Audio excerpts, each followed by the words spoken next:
So I should say I had a small consulting role in the Disney's Prince of Persia. It came out a few years ago, but the Muslim Public Affairs Council is an organization that deals with anything and everything that has to do with Muslim public relations and the image of Muslims in America. And they really focus on domestic issues and some international issues.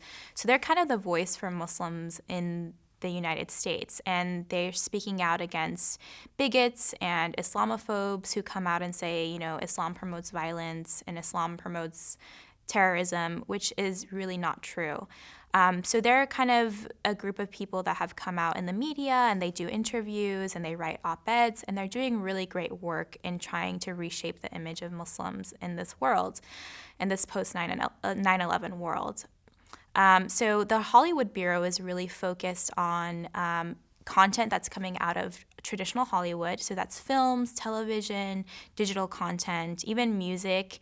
And basically they offer their services for any type of production that wants to do a Muslim character, or they want to write about Islam in their films and their stories. So I was one of the consultants on the Disney's Prince of Persia, The Sands of Time, because it had to do with Middle Eastern narratives and not really Muslim content, because it's supposed to be taking place in a world that is not really religious, and there's some weird things going on in that movie, but basically they wanted to make sure that they weren't portraying Islam in a negative way or inaccurately. So we read the script from front to back, and we met with the producers and we told them our concerns.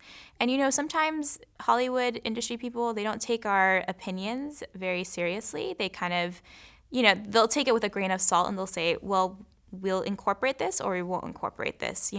We're just gauging your perspective, and we won't necessarily change things because, in the industry, time is money, and unfortunately we don't have time to change the whole script. So sometimes these changes come slowly, and you kind of have to accept that as a fact and a reality. So we can't change everything in Hollywood in a day or even in a year or 2 years. It takes generations to change a story, to change a people's perspective. And I think a lot of communities are struggling with that today, and still in Hollywood. So it's just something that we're always going to have to work on. And the Muslim Public Affairs Council does that every day.